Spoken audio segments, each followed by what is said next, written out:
The Secret of Success. By William W. Atkinson. Chapter 1. The Secret of Success. It is with some hesitation that we bring ourselves to write this little book, entitled The Secret of Success. Not that we are not in sympathy with the subject, not that we do not believe that there is a secret of success, but because there has been so much written on the subject of success that is the veriest twaddle, masses of platitudinous wordiness, that we hesitate to take the position of a teacher of success. It is so easy to fill pages of paper with good advice, it is so much easier to say things than to do them, so much easier to formulate a code of precepts than to get out into the field of active endeavor and put into practice the same precepts. And, you may imagine why we hesitate to assume a role which would lay us open to the suspicion of being one of the do as I tell you, and not as I do teachers of the art of success. But there is another side of the question. There is, besides the mere recital of a list of good qualities leading to success, a list with which every schoolboy and reader of the magazines is acquainted, a something else, and that something else, is a suggestion that the seeker for success has a something within himself which if expressed into activity and action will prove of great value to him, a veritable secret of success, instead of a code of rules. And, so we propose to devote this little book to unfolding our idea of what this something within is, and what it will do for one who will unfold it and thus express it into action. So, therefore, do not expect to find this book a complete compendium of rules conducive to success, approved of and formulated by the successful men of the world who became acquainted with these rules only after they had attained success, and consequently had time and inclination to preach to others. This is not a book of that sort. It is quite different. We hope you will like it, it will do you good in any event. All people are striving in seeking success. Their idea of success may differ, but they have all agreed upon the desirability of attainment. Attainment, that is the word, which embodies the essence of that which we call success. It is the getting there idea, the idea of attainment, of reaching the goal for which we set out. That is the story, attainment. Many men and women have endeavored to point out the way to success, and while some have rendered valuable service to those who were following them on the path of attainment, yet none have been able to tell the whole story of success. And this is not to be wondered about, for the reason that on the road to success each and every individual must be, in a measure, a law unto himself, or herself. No two temperaments are exactly alike, nature delights in variety, no two sets of circumstances are precisely the same, infinite variety manifests here also. And so it would be folly to attempt to lay down rules of universal application, which would surely lead all to the great goal of success. One has but to look around him on all sides and see the different needs of the different individuals compassing the crowd, in order to recognize the futility of any attempt to lay down lines of universal instruction on this subject. Each and every man who has succeeded has done so in a different way, generally along some original lines of action. In fact, the faculty or characteristic known as individuality seems to have played an important part in the success of the majority of persons who have attained it. And individuality renders those possessing it to a marked degree to be likely to depart from any set of rules or laid out courses of action. And so, it may be stated as a general principle that each must work out his own success along the lines of his own individuality, rather than by following any set rule or line of conduct. In view of what we have just said, it may seem strange that feeling as we do we have ventured to write a little book entitled The Secret of Success, particularly as we have started the said book by declaring the impossibility of laying down any set rules on the subject. This may seem like a paradox, but a little examination will show you that it is not so.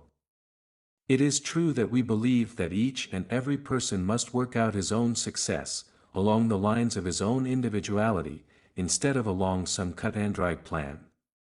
And right here is where the secret of success comes in.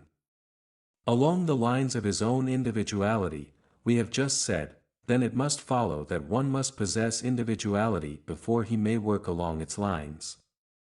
And in the measure that he possesses individuality, so will he possess the first prerequisite to success. And that is what we mean by the secret of success, individuality. Every person possesses dormant and latent individuality, but only a few allow it to express itself.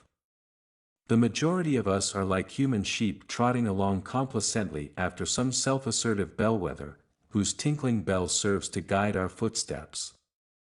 We have absorbed the notion somehow that these bellwethers possess the sum and substance of human knowledge and power, an ability to think, and instead of unfolding our own dormant powers and latent possibilities, we allow them to remain in obscurity, and we trot along, joggity jog after our pet bellwether.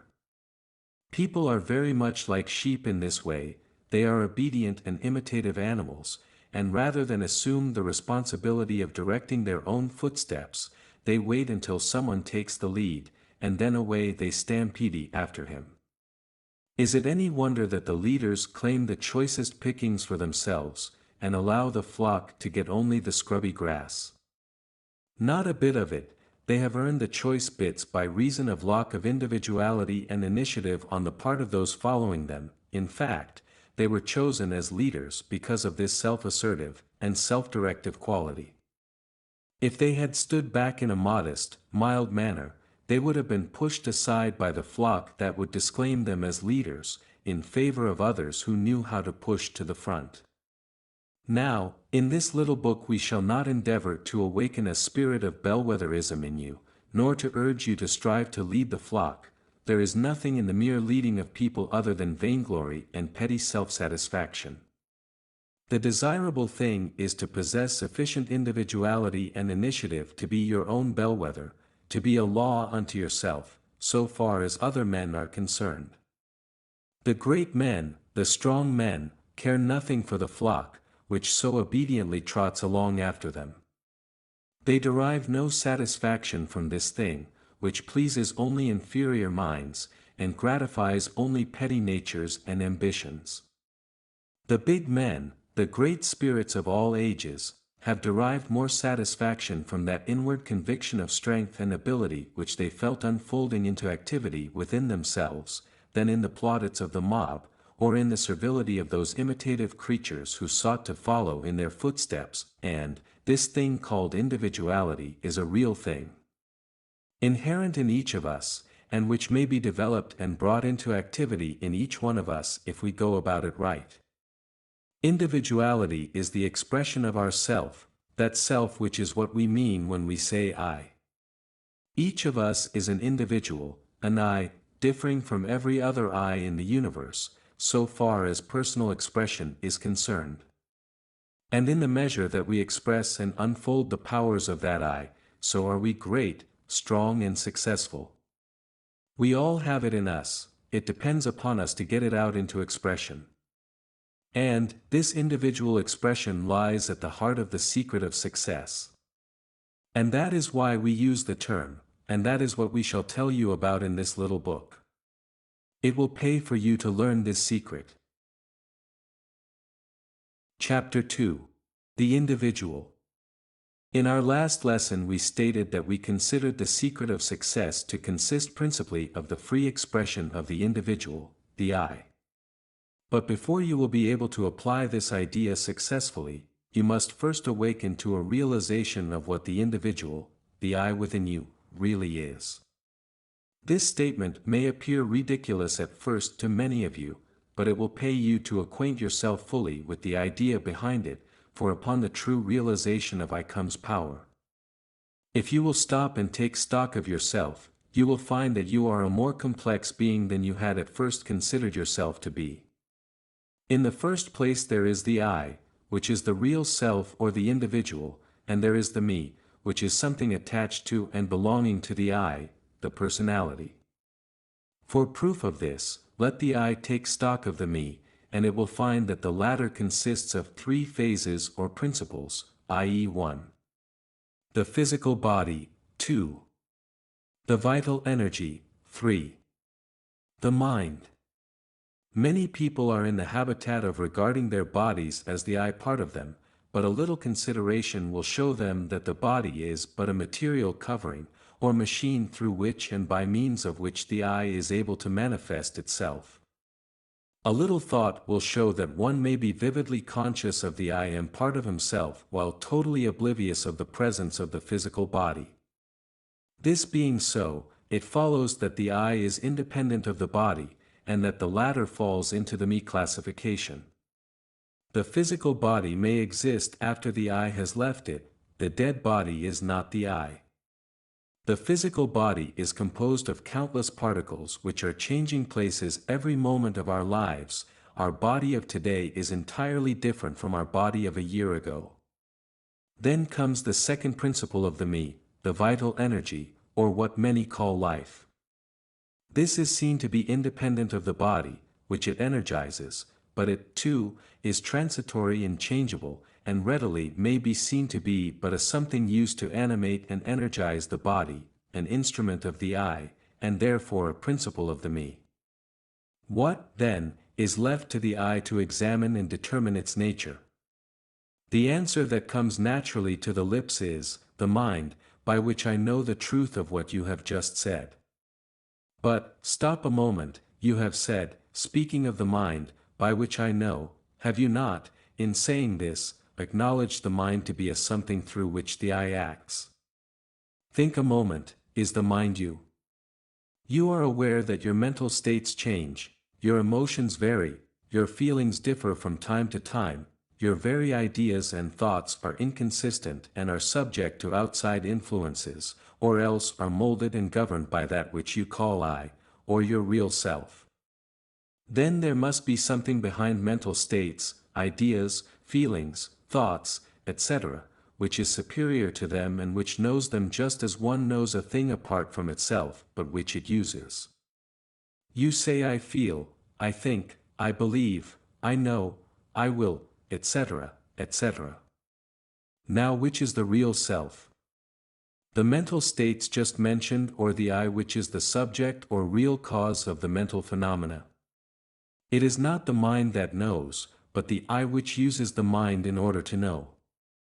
This may seem a little abstruse to you if you have never been made a study of the subject, but think it over a little and the idea will clearly define itself in your mind. We are not telling you these things merely to give you an idea of metaphysics, philosophy, or psychology.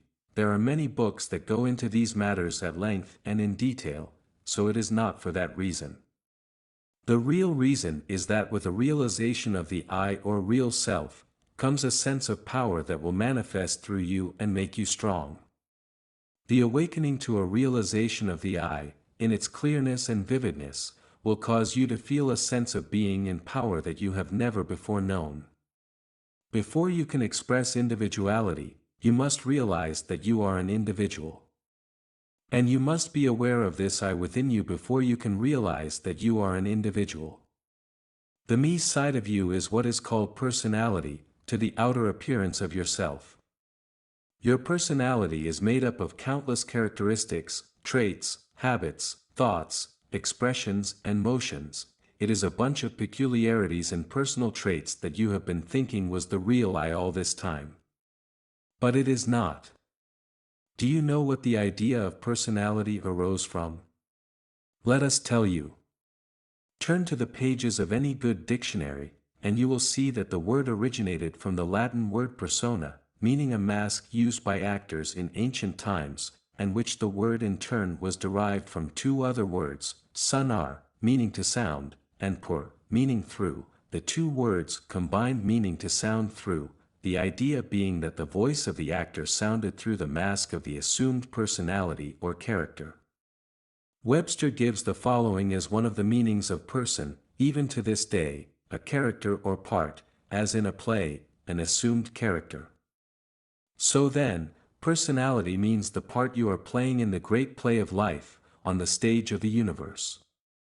The real individual concealed behind the mask of personality is you, the real self, the I, that part of you which you are conscious when you say I am, which is your assertion of existence and latent power. Individual means something that cannot be divided or subtracted from, something that cannot be injured or hurt by outside forces, something real. And you are an individual, a real self, an I, something endowed with life, mind, and power, to use, as you will. A poet named, or wrote, "Lord of 1,000 worlds am I, and I reign since time began. And night and day, in cyclic sway shall pass, while their deeds I scan. Yet time shall cease, ere I find release, for I am, the soul of man." Chapter 3. Spiritedness. To many of you, the title of this lesson, Spiritedness, may seem to have some connection with spirits, disembodied entities, or else the soul or some higher part of it, to which the name spirit is often applied. But, in this case, we use the word in a different sense, and yet in a sense approved by many advanced teachers and investigators of the occult and spiritual. One of the meanings of the word spirit as given by Webster is as follows: energy, vivacity, ardor, enthusiasm, courage, etc., while the same authority defines the word spirited as animated, full of life and vigor, lively, etc. These definitions will give you a hint of the sense in which we are now using the term, but there is still more to it. To us the word spirit expresses the idea of the real essential nature of the universal power, and which is also manifested in man as the center of his being, his essential strength and power, from whence proceeds all that renders him an individual. Spiritedness does not mean the quality of being ethereal, goody-goody, spiritual, otherworldly, or anything of that sort. It means the state of being animated, meaning, possessed of life and vigor, so that the state is really that of being filled with power and life. And that power and life comes from the very center of one's being, the I am region or plane of mind and consciousness. Spiritedness is manifested in different degrees among different men, and even among the animals. It is an elementary, fundamental, primitive quality and expression of life, and does not depend upon culture, refinement or education. Its development seems to depend upon such instinctive or intuitional recognition of the something within, the power of the individual which is derived from that universal power of which we are all expressions. And even some of the animals seem to possess it. A recent writer on the taming of animals expresses instinctive realization of spiritedness among some of the higher animals as follows: "Put 2 male baboons in the same cage, and they will open their mouths, show all their teeth, and blow at each other. But one of them, even though he may possess the uglier dentition, will blow with a difference, with an inward shakiness that marks him as the underdog at once. No test of battle is needed at all. It is the same with the big cats. Put 2, or 4, or a dozen lions together, and they also, probably without a single contest, will soon discover which one of them possesses the mettle of the master. Thereafter he takes the choice of the meat, if he chooses, the rest shall not even begin to eat until he has finished, he goes first to the fresh pan of water. In short, he is king of the cage. Now, then, when a tamer goes into a den with a big cat that has taken a notion to act funny, his attitude is almost exactly that of the king beast above mentioned would be toward a subject rash and ill-advised enough to challenge his kingship. You will notice in the above quotation, that the writer states clearly that it is not always the baboon with the fiercest tusks that is the master, neither does the king lion necessarily assert his dominion by winning a physical fight. It is something far more subtle than the physical, it is the manifestation of some soul quality of the animal.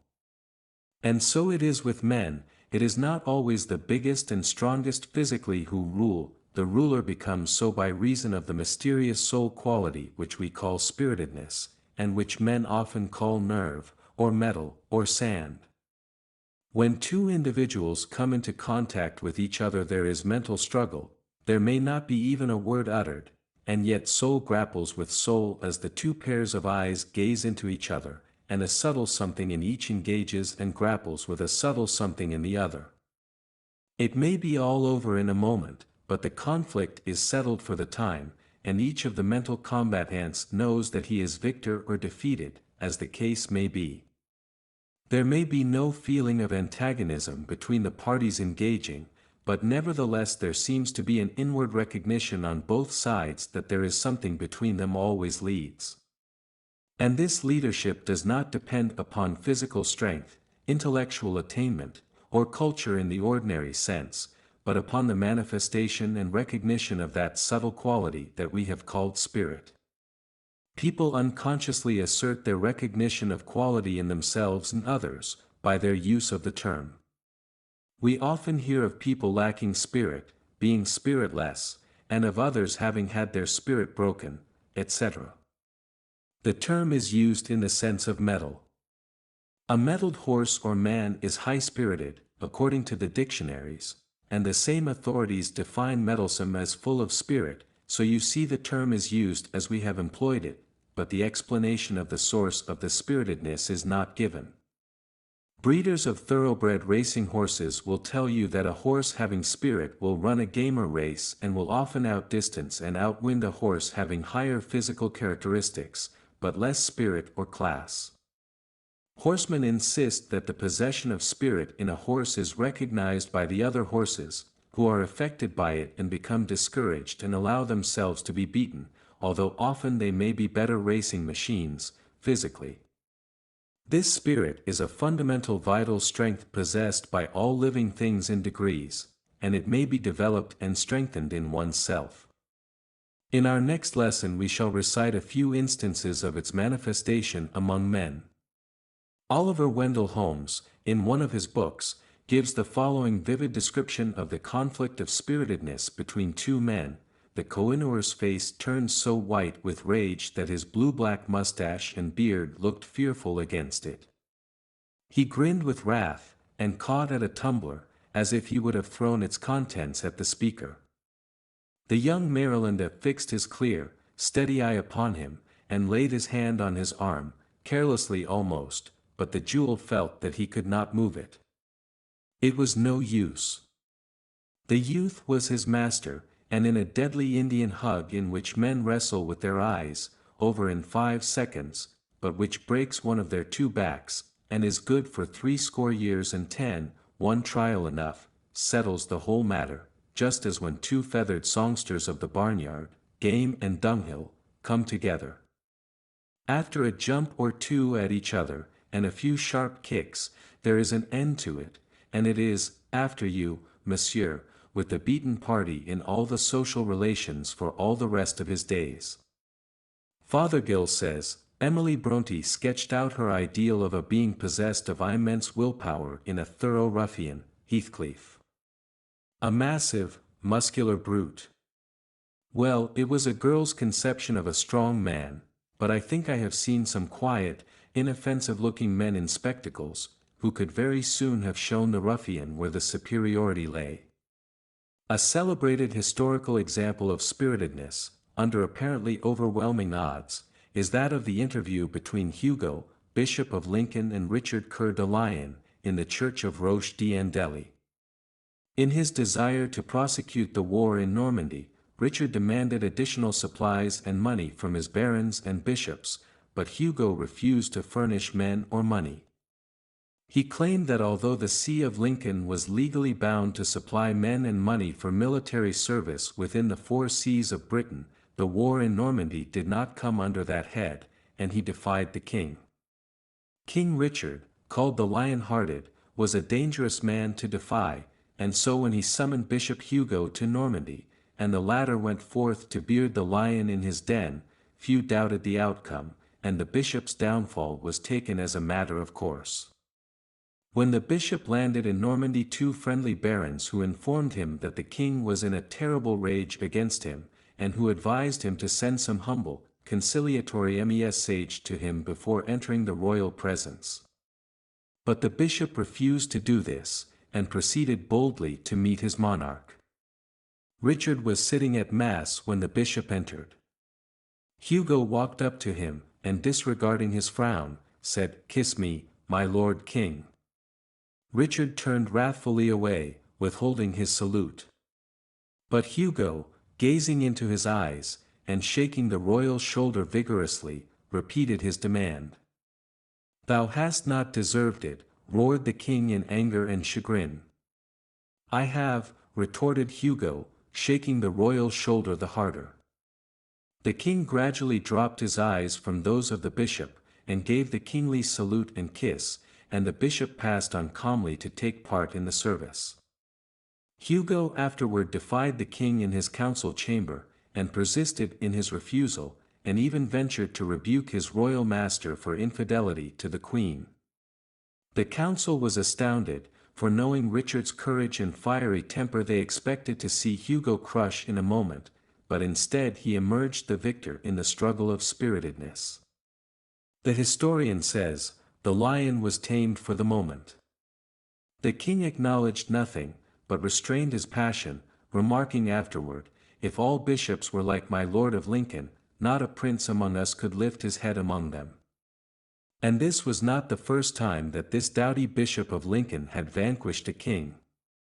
In his earlier days, shortly after King Henry Plantagenet had created him bishop, he became involved in a fierce dispute with that monarch. Henry was at Woodstock Park surrounded by his courtiers when Hugo approached. The king feigned not to see the bishop, taking no notice whatsoever of him. After a few moments of strained silence, the bishop, pushing aside a powerful earl who was seated by the king's side, took his place beside the king. The king pretended to be mending his leather glove.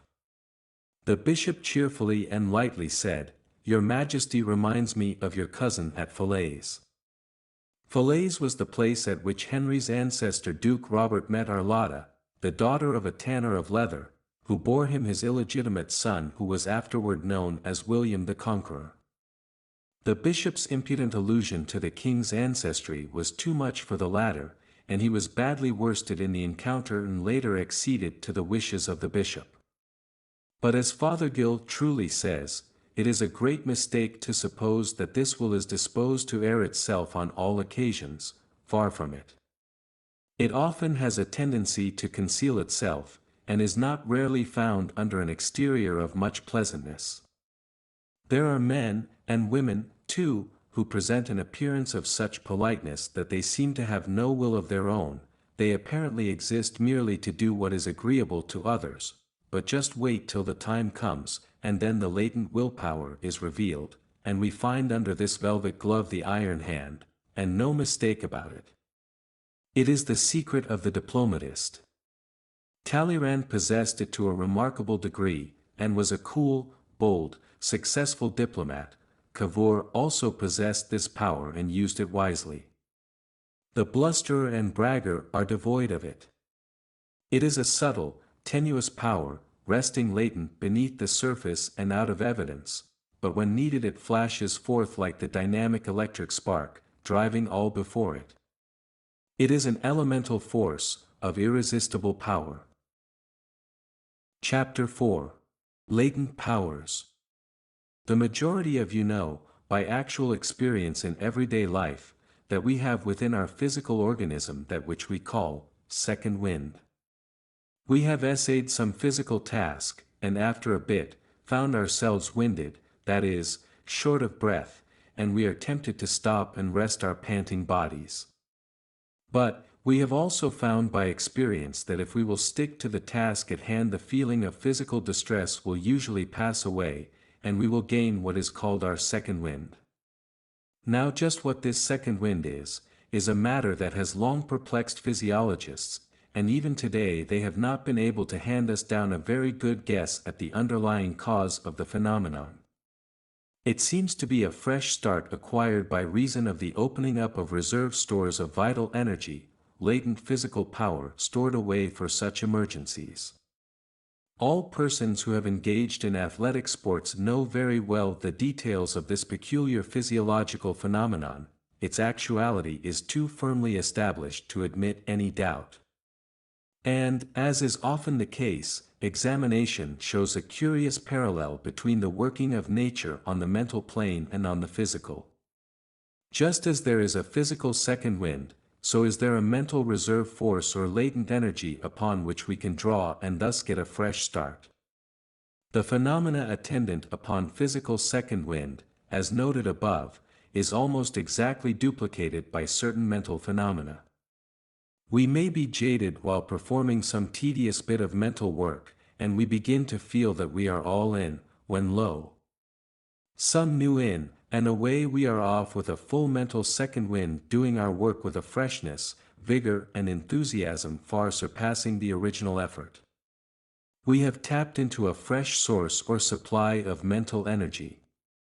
The majority of us have little or no conception of the reserve mental energies and forces contained within our being. We jog along at our customary gait, thinking that we are doing our best and getting all out of life that there is in it, think we are expressing ourselves to our utmost capacity. But we are living only in the first wind mental state, and behind our working mentality are stores of wonderful mental energy and power, faculties lying dormant, power lying latent, await the magic command of the will in order to awaken into activity and outward expression. We are far greater beings than we have realized, we are giants of power, if we did but know it. Many of us are like young elephants that allow themselves to be mastered by weak men, and put through their paces, little dreaming of the mighty strength and power concealed within their organisms. Those of you who have read our little manual entitled The Inner Consciousness will recall what we said therein regarding the regions above and below the plane of the ordinary outer consciousness. And on those hidden planes of the mind, are untold possibilities, the raw materials for mighty mental tasks and achievement, the storage batteries of wonderful accomplishment. The trouble with us is that we do not realize the existence of these faculties. We think that we are merely what we manifest in our ordinary dog-trot gait. Another problem is that we have not had the incentive to take action, we have lacked the interest to do great things, we haven't wanted to hard enough. This want to hard enough is the great inciting power in life. Desire is the fire which rouses up the steam of will. Without incentive, and that means desire, we accomplish nothing. Given the great, earnest, burning ardent desire as an animating force, the great incentive to take action, and we are able to get up this mental second wind, yes, third, fourth, and fifth winds, tapping one plane of inward power after another, until we work mental miracles. We wonder at the achievements of the great men in all walks of life, and we are apt to excuse ourselves by the sad remark that these people seem to have it in them, while we have not. Nonsense, we all have it in us to do things 100 times greater than we are doing. The trouble is not in greater than we are doing. The trouble is not in the lack of power and mental material, but in the desire and interest, and incentive to arouse into activity those wonderful storehouses of dynamic power within our mentality, we fail to call into our disposal, and which is like all other natural powers and forces eager and anxious to be manifested and expressed. Yes, that's what we said, anxious and eager, for all natural forces, penned up and in a static condition seem to be bursting with desire to manifest and express into outer dynamic activity. This seems to be a law of life and nature. Nature and all in it seems to be eager for active expression. Have you not been surprised at yourselves at times, when under some slightly higher pressure and incentive something within you seemed to break its bounds and fairly carry you off of your feet in its rush into active work? Have you not accomplished tasks under the stress of a sudden urgent need, that you would have deemed impossible in cold blood? Have you not carried all before you when you warmed up to the task, whereas your ordinary self would have stood around doing nothing under ordinary circumstances? Earnestness and enthusiasm are two great factors in bringing into operation these latent forces, and dormant powers of the mentality. But one need not stand by and wait until you work yourself into a fit of fervor before the energies spring into action. You can by a careful training of the will, or rather, by a carefully training of yourself you will, manage to get hold of the mental throttle, so that you may pull it down and turn on a full head of steam whenever necessary. And when you have once mastered this, you will find that you are not any more tired when running under full pressure, than when you are crawling along, this being one of the secrets of success. To many a person, the term the will, means merely a firm, steadfastness of mind, akin to determination and fixity of purpose. To others it means something like desire. To others, it means the power of choice, etc. But to occultists, the will is something far more than these things. It means a vital power, an acting force of the mind, capable of dominating and ruling the other mental faculties as well as projecting itself beyond the mental organs of the individual and affect others coming within its field of influence. And it is in this sense that we use the word will in this lesson.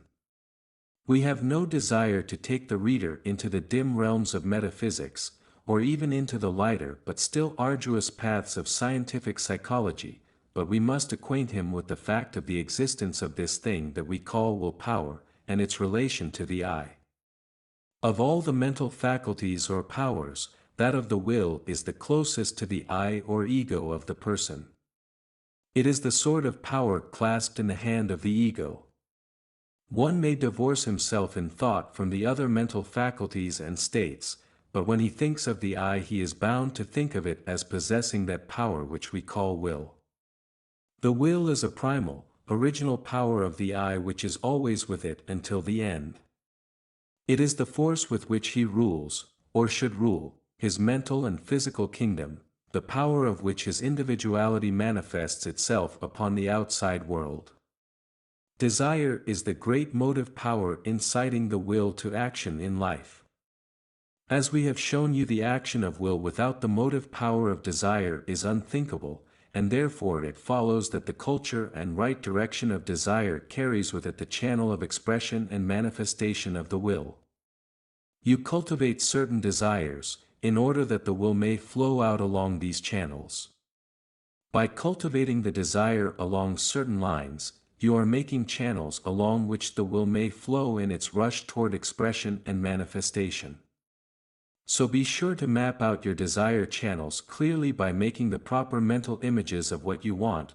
Be sure and make the desire channels deep and clear-cut by the force of repeated attention and autosuggestion. History is filled with examples of men who have developed the use of the will.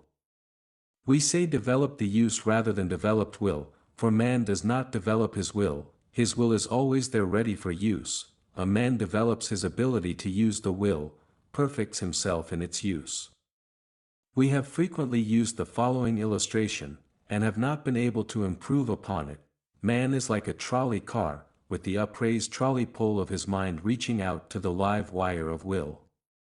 Along that wire is flowing the current of will power, which it taps and draws down into his mind, and by which he is able to move, and act and manifest power.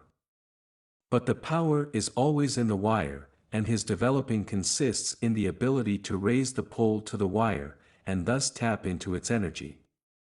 If you will carry this idea in your mind, you will be able to apply this truth more easily in your everyday life. A great promoter of the steel pen and electroplating industries possesses this quality to a marked degree. It has been said of him that he had, to begin with, a strong, powerful, almost irresistible will, and whoever and whatever he opposed, he surely conquered in the end. Buxton said, "The longer I live, the more certain I am that the great difference between men, between the feeble and the powerful, the great and the insignificant, is energy, invincible determination, a purpose once fixed, and the victory or death. That quality will do anything that can be done in this world, and no talents, no circumstances, no opportunities, will make a two-legged creature a man without it." In this last quotation and the one preceding it, the idea of persistence and determination is identified closely with that of will. And they are closely identified, the idea being that the will should be held close, fast, and steadily against the task to be accomplished, just as the steel chisel is held firmly up against the object on the lathe, until its work is accomplished. It is not the mere determination or persistency that does the work, these would be of no avail unless the will were there to do the cutting and ing. But then again, there is a double aspect of will here, the will in one phase does the work, while in another it forces the mind to hold it up against the task. So, in a sense the will is the power back of determination and persistency, as well as the force doing the work, the cutting edge of the chisel, as well as the firm hand that holds it to its work.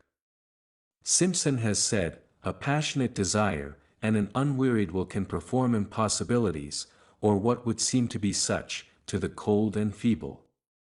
Disraeli said, I have brought myself by long meditation to the conviction that a human being with a settled purpose must accomplish it, and that nothing can resist a will which will stake even existence upon its fulfillment. Foster says, it is wonderful how even the casualties of life seem to bow to a spirit that will not bow to them, and yield to subserve a design which they may, in their first apparent tendency, threaten to frustrate. When a firm, decisive spirit is recognized, it is curious to see how the space clears around a man and leaves him room and freedom. Mitchell has said, resolve is what makes a man manifest, not puny resolve, not crude determination, not errant purpose, but that strong and indefatigable will which treads down difficulties and danger, as a boy treads down the heaving frost lands of winter, which kindles his eye and brain with a proud pulse beat toward the unattainable. Will makes men giants. So, raise that mental trolley pole, and touch the live wire of will. Chapter 5. Soul Force. You often have heard the word enthusiasm used, have used it often yourself.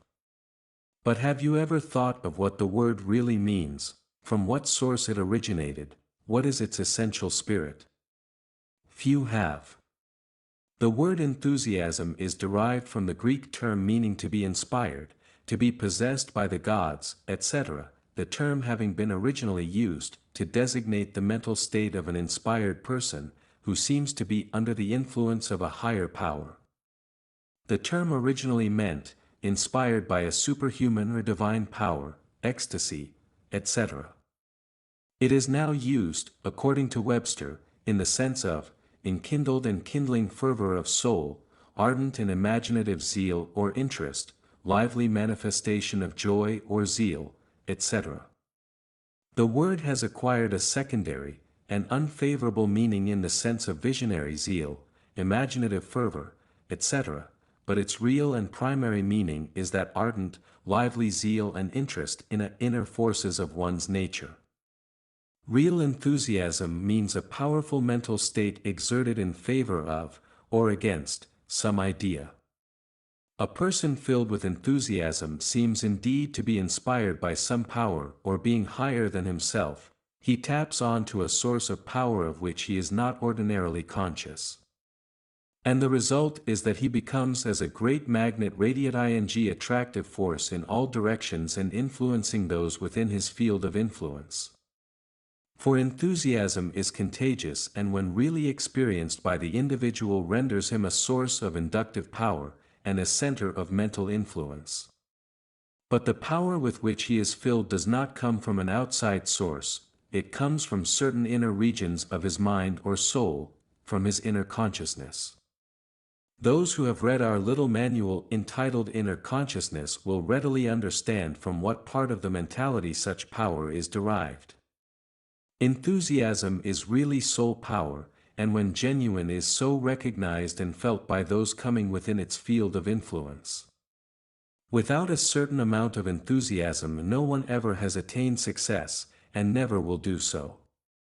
There is no power in personal intercourse that can be compared to enthusiasm of the right sort. It comprises earnestness, concentration, and power, and there are a very few people that cannot be influenced in some degree by its manifestation by another. Few people realize the actual value of enthusiasm. Many have succeeded by reason of its possession, and many have failed by reason of its lack. Enthusiasm is the steam that drives our mental machinery, and which indirectly thus accomplishes the great things in life. You cannot accomplish tasks properly yourself unless you manifest a degree of interest in them, and what is enthusiasm but interest plus inspiration, inspired interest, that's what enthusiasm is. By the power of enthusiasm the great things of life are brought to expression and accomplishment. Enthusiasm is not a thing, which some possess and others lack. All persons have it potentially, but only a few are able to express it. The majority is afraid to let themselves feel a thing, and then to let the feeling express itself in powerful action like the steam in an engine. The majority of persons do not know how to get up the steam of enthusiasm.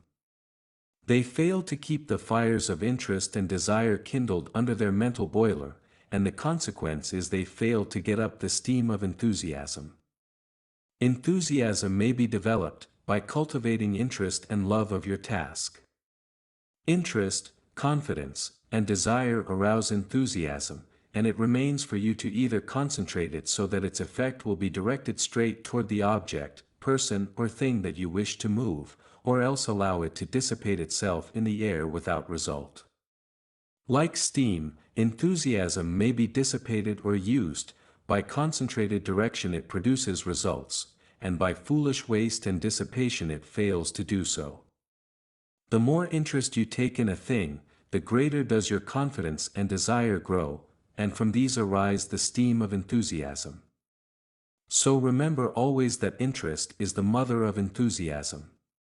The enthusiastic man naturally tends toward the optimistic frame of mind, and by doing so he diffuses an atmosphere of confident, cheerful expectation around him which tends to inspire confidence in others, and which aids him in his endeavors. He surrounds himself with a mental aura of success, he vibrates success, and those into whose presence he comes, unconsciously take on his vibrations. Enthusiasm is very contagious, and one filled with the right quality, kind and degree of it unconsciously communicates his interest, earnestness and expectations to others. Enthusiasm plays an important part in that which is called personal magnetism. It is a live, warm, vital mental quality, and it quickens the pulse of the one using it, and those who are affected by it. It is different from the cold-blooded indifference that one meets with so often in business, and which causes many a sale to be lost, and many a good thing to be turned down. The man who lacks enthusiasm is robbed of more than half his force of personal influence. No matter how good his arguments may be, no matter how meritorious his proposition may be, unless he possess the warm vital quality of enthusiasm, his efforts are largely wasted, and his result impaired. Think over the salesmen who have approached you and remember how some of them produced the chilling effect of a damp cellar upon you, while others caused you to sit up and take notice in spite of yourself by reason of their earnest interest and enthusiasm. Analyze the impression produced upon you by the different people with whom you have come in contact, and then see how great an influence enthusiasm exerts. And then remember the effect it produces upon yourself, when you feel it. Enthusiasm is mental steam, remember that. A few days ago there was erected a tablet, in one of the great colleges of the land, as a memorial to a former student in its halls. This young man saved the lives of 17 people during a great storm on the lake. He swam out after them, one by one, and brought them all in alive. He fainted away from exhaustion, and when he recovered consciousness, his first words were, "Boys, did I do my best?" The words of this young man expressed the great question that should urge every true seeker after success to so live and act that he may be able to answer it in the affirmative. It is not so much a question of, did I do so much, or did I do as much as someone else? As it is matter of, did I do my best? The man who does his best is never a failure. He is always a success, and if the best should be but a poor pretty thing, still the world will place the laurel wreath of victory upon his brow when he accomplishes it. The one who does his best is never a quitter, or a shirker. He stays right on his job until he has bestowed upon it the very best that there is in him to give at that particular time. Such a man can never be a failure. The man who does his best is never heard asking the pessimistic question, "What's the use?" He doesn't care a whole lot about that part of it. His mind is fixed upon the idea that he is on his job, and is not going to be satisfied with anything less than his best. And when one really is able to answer the great question with an honest, "Yes, I did my best," then verily, he will be able to answer the "what's the use" question properly. It is of use to have brought out the best work in oneself, if for no other reason than because it is a man-making process, a developer of the self. This infernal "what's the use" question seems to have been invented by some pessimistic imp of darkness to use in discouraging people making desperate struggles or leading forlorn hopes. It has brought down many a man into the mire of despondency and failure. Chase it out of your mind whenever it appears, and replace it with the question, "Am I doing my best?" knowing that an affirmative answer settles the other question also. Anything is of use if it is in the right spirit, in a worthy cause, and because one's own manhood demands it. Yes, even if one goes down to death in the doing of it, still it is a success. Listen to this story, told in a recent magazine article. It is a story of a sailor on the wreck of a German kerosene steamer, which dashed against the rocks of the Newfoundland coast in the early part of 1901. She had taken fire, and had been run ashore on a submerged reef about 1/8 of a mile from the coast. The coastline itself was a wall, some 400 feet high. When morning dawned, the fishermen on shore saw that her boats were all gone, and all the crew and officers had apparently been lost, all except 3 men. 2 of these 3 men were standing on the bridge, the third was aloft, lashed to the rigging.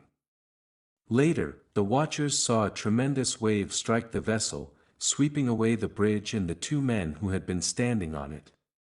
Several hours later they saw the man in the rigging unlash him and beat his arms against his body vigorously, evidently to restore the circulation, which had been almost stopped by the lashing and the extreme cold.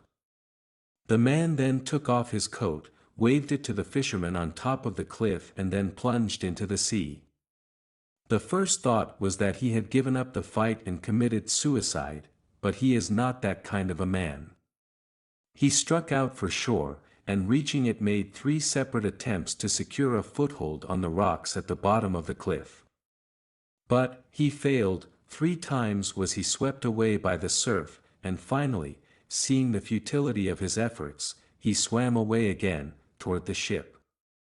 As the narrator well says, at that crisis in the struggle 99 men out of 100 would have given and allowed themselves to drown, but this man was not a quitter.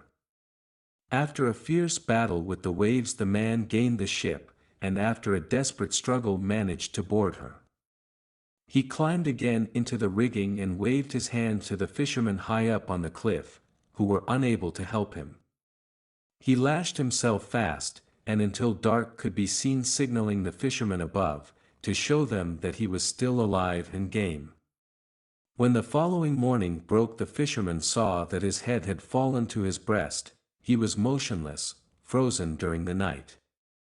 He was dead. His brave soul had gone forth to meet its Maker, and who can doubt that when that man confronted his Maker his eyes were looking firmly and bravely toward the presence, and not bowed down in shame or fear. Such a man was indeed worthy to face his Maker, unabashed and unashamed.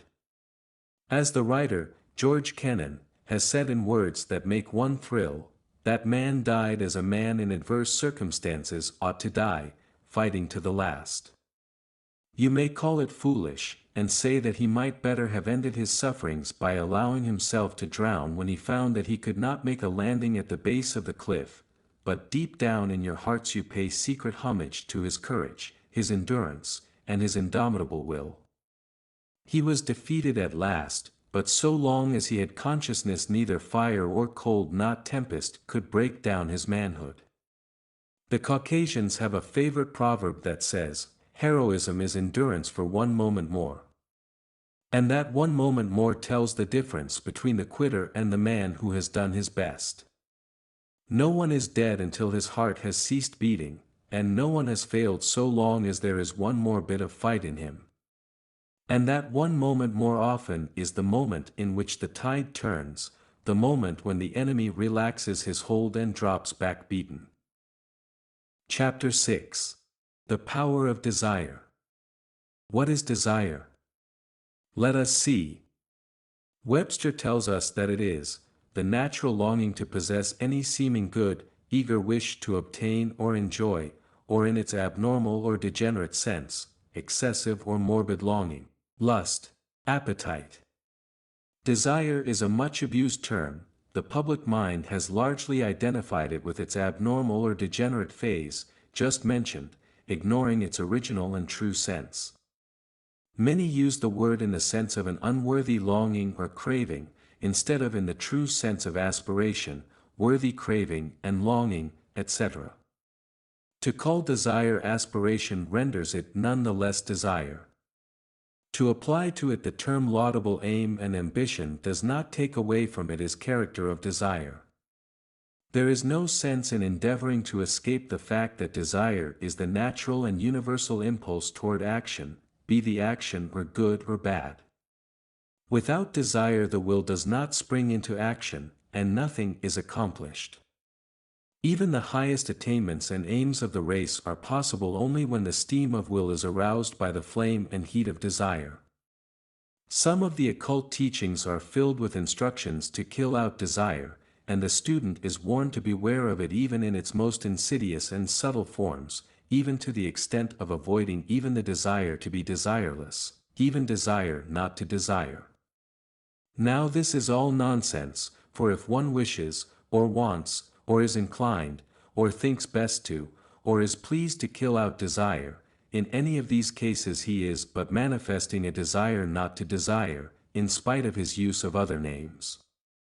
What is this wishing to, wanting to, feeling like, inclination, being pleased to, and all the rest, but just plain, clear, unadulterated desire masquerading under some of these names? To proceed to kill out desire without desiring to do so is like trying to lift oneself by pulling on his own bootstraps. Folly. What is really meant is that the occultist should proceed to kill out the lower desires that he finds within his nature, and also to kill out the attachment for things. Regarding this last we would say that all true occultists know that even the best things are not good enough to rule and master one. Nothing is good enough for the soul to allow itself to be unduly attached to it so that the thing rules the soul instead of the should mastering the thing. That is what the teachings mean, avoidance of attachment. And in this the occult teachers are clearly right. Desire is a frightful master. Like fire it sweeps away the supports of the soul, leaving nothing but smoldering ashes. But, also like fire desire is a splendid servant, and by its harnessed power we are able to generate the steam of the will and activity, and to accomplish much in the world. Without proper desire the world would be without activity. So do not make the mistake of using desire any more than you would refuse to use fire, but in both cases keep the mastery in your own hands, and avoid allowing the control to pass from you to desire. Desire is the motivating force that runs the world, as little as we care to admit it in many cases. Look around you and see the effects of desire in every human act, good or bad. As a writer has said, every deed that we do, good or bad, is prompted by desire. We are charitable because we desire to relieve our inner distress at the sight of suffering, or from the desire of sympathy, or from the desire to be respected in this world, or to secure a comfortable place in the next. One man is kind because he desires to be kind, because it gives him satisfaction to be kind, while another man is cruel from precisely the same kind of motive. One man does his duty because he desires to do it. He obtains a higher satisfaction from duty well done than he would from the neglecting of it in accordance with some weaker desires. The religious man is religious because his religious desires are stronger than his irreligious ones, because he finds a higher satisfaction in religion than in the pursuits of the worldly minded. The moral man is moral because his moral desires are stronger than his immoral ones. He obtains a greater satisfaction in being moral than in being the contrary. Everything we do is prompted by desire in some shape or form, high or low. Man cannot be desireless and act in any way. Desire is the motivating power behind all actions. It is a natural law of life. Everything from the atom to the monad, from the monad to the insect, from the insect to man, from man to nature, acts and does things by reason of the power and force of desire, the animating motive. All the above at the first glance would seem to make of man a mere machine, subject to the power of any stray desire that might happen to come into his mind. But this is far from being so. Man acts not upon every desire, but upon the strongest desire, or the average of his strongest desires. This average of desires is that which constitutes his nature or character. And here is where the mastery of the I comes in. Man need not be a slave or creature of his desires if he will assert his mastery. He may control, regulate, govern and guide his desires in any directions that he pleases. Nay, more, he may even create desires by an action of his will, as we shall see presently. By a knowledge of psychological laws he may neutralize unfavorable desires, and grow and develop, yes, practically create new desires in their place, all by the power of his will, aided by the light of his reason and judgment. Man is the master of his mind. Yes, but some close reasoning critic may object, yes, that is true enough, but even in that case is not desire the ruling motive? Must not one desire create these new desires before he can do so? Is not desire always precedent to action?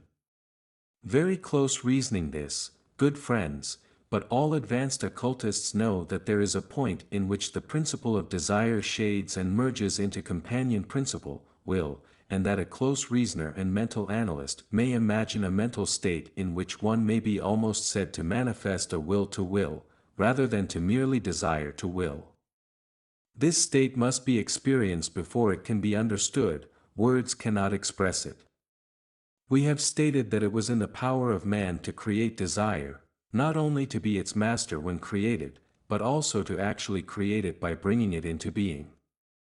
And the statement is absolutely true, and is verified and proven by the most recent experiments and discoveries of modern psychology. Instead of man being a creature of desire, and this indeed he is in many cases, he may become master of desire and even a creator of it. By knowledge and will he may reverse the ordinary order of things and, displacing the intruder from the throne, he may seat himself there in his rightful place, and then bid the late occupant do his will and obey his bidding. But the best way for the new occupant of the throne to bring about a reorganized court is to dismiss the old objectionable creatures of his mind and create new ones in their places. And here is how it may be done. In the first place, one must think carefully over the tasks that he wishes to accomplish, then, using his judgment carefully, judicially and impersonally so far as is possible, he must take mental stock of himself and see in what points he is deficient, so far as the successful accomplishment of the task is concerned. Then let him analyze the task before him, in detail, separating the matter into as many clear defined divisions as possible, so that he may be able to see the thing as it is, in detail as well as in its entirety. Then let him take a similar inventory of the things, which seem necessary of the accomplishment of the task, not the details that will arise only as the work progresses, day by day, but the general things, which must be done in order that the task is brought to a successful conclusion.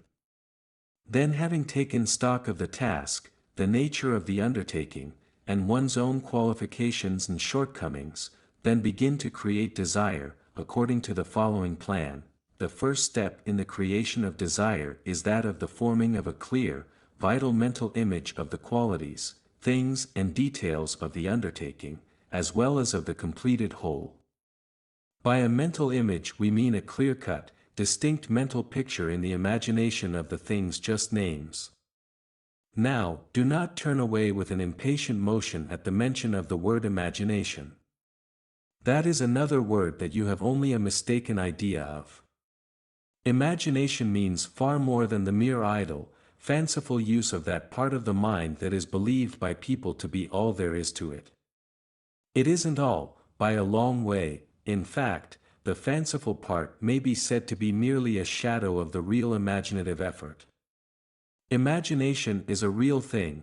It is a faculty of the mind by which it creates a matrix, mold, or pattern of things, which the trained will and desire afterward materializes into objective reality.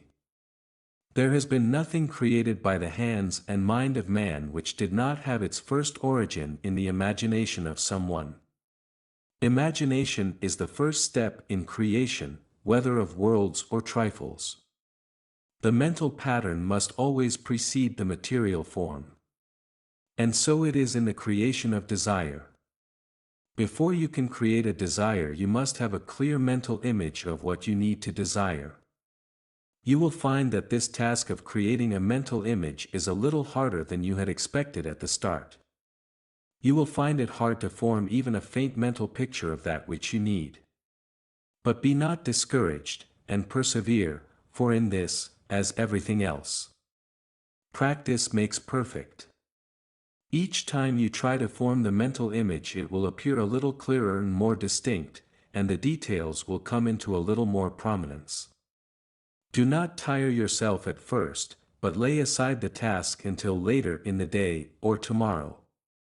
But practice and persevere, and you need, just as clearly as a memory picture of something you have already seen.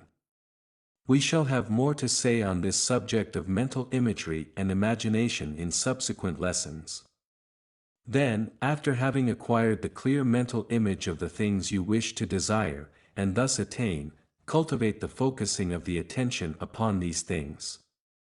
The word attention is derived from the Latin word attendere, meaning to stretch forth, the original idea being that in attention the mind was stretched forth, or extended toward the object of attention, and this is the correct idea, for that is the way the mind operates in the matter. Keep the ideas before your attention as much as possible, so that the mind may take a firm grasp upon them, and make them a part of itself. By doing this you firmly impress the ideas upon the wax tablet of the mind. Thus, having fixed the idea clearly in your mind, by means of the imagination and attention, until, as we have said, it becomes a fixture there, begin to cultivate an ardent desire, longing, craving, demand for the materialization of the things. Demand that you grow the qualities necessary for the task, demand that your mental pictures materialize, demand that the details be manifested as well as the whole, making allowance for the something better which will surely arise to take the place of the original details. As you proceed, the inner consciousness will attend to these things for you. Then desire firmly, confident, and earnestly. Be not half-hearted in your demands and desires. Claim and demand the whole thing, and feel confident that it will work out into material objectivity and reality. Think of it, dream of it, and always long for it. You must learn to want it the worst way, learn to want it hard enough. You can attain and obtain many things by wanting them hard enough. The trouble is with most of us that we do not want things hard enough. We mistake vague cravings and wished for earnest, longing, demanding desire and want. Get to desire and demand the thing just as you demand and desire your daily meals. That is wanting it the worst way. This is merely a hint. Surely you can supply the rest, if you are in earnest, and want to hard enough. Chapter 7. The Law of Attraction. There is in nature a great law, the law of attraction, by the operations of which all things, from atoms to men, are attracted toward each other in the degree of the common affinity of common use. The reverse of this law, which is merely another manifestation of its power, is what is called repulsion, which is but the other pole of attraction, and by the operations of which things tend to repel each other in the degree that they are unlike, opposing, and of no use to each other. The law of attraction is universal, on all the planes of life, from the physical to the spiritual. Its operations are uniform and constant, and we may take the phenomena of one plane and thereby study the phenomena of another plane, for the same rule applies in each case, the same law is in operation in the same way. Beginning with the tiny corpuscles, electrons, or ions, of which the atoms are formed, we find manifested the law of attraction. Certain electrons attract each other, and repel others still, thereby causing to spring into existing groups, combinations and colonies of electrons which being in agreement and harmony manifest and constitute what are called atoms, which until recently were supposed to be the primal form of matter. Passing on the atoms themselves, we find many degrees of affinity and attraction existing between them which cause them to combine and form into molecules of which all masses of matter consists. For instance, every drop of water is composed of countless molecules of water. And each molecule is composed of 2 atoms of hydrogen and 1 atom of oxygen, the combination always being the same in every molecule of water. Now, why these atoms combine in just this way, the same invariable grouping and proportion? Not by chance, surely, for there is no such thing in nature, there is a natural law back of every phenomenon. And in this case it is the law of attraction manifesting in the case of these atoms. And it is so in all chemical combinations, it is called chemical affinity. Sometimes an attached atom will come in contact with, or in proximity to, another atom, and then bang goes the explosion of the molecule as the atom flies away from its partners and into the arms of the other atom for which it has a greater affinity. There are marriages and divorces in the world of atoms, you will notice. And in the cases of the molecules, it is found that certain molecules are attracted to others of the same kind, under what is called cohesion, and thus masses of matter are composed. A piece of gold, silver, tin, glass, or other form of matter is composed of countless molecules held together tightly by cohesion, and this cohesion is merely another form of the law of attraction, the same that draws all things together. And, underlying the law of attraction is to be found our old principle of desire and will. You may shrug your shoulders at this mention of desire and will in connection with electrons, atoms, molecules, all forms of matter, but just wait a bit and see what the leading scientific authorities have to say on the subject. Professor Haeckel, one of the world's greatest scientists, a materialist who would sneer at the teachings of mental science, even this man, naturally prejudiced against mentalist theories, finds himself compelled to say, the idea of chemical affinity consists in the fact that the various chemical elements perceive the qualitative differences in other elements, experience pleasure of revulsion at contact with them, and execute specific movements on this ground. He also positively and distinctly states that in the atoms there must be something corresponding to desire for contact and association with other atoms, and will to enable the atom to respond to the desire law is constant throughout nature, from atom to man, physical, mental and spiritual. But what has all this to do with the secret of success, you may ask?